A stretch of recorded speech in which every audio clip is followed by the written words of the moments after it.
Hello guys, so ngayon nagre-reheat ako nitong pork.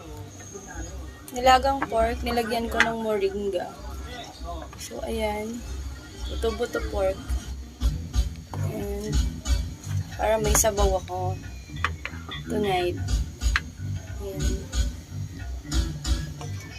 Nilagang pork with some green leafy vegetables and okra. Ayan. Very nice and very good keto friendly food. Ayan. So, ayan guys.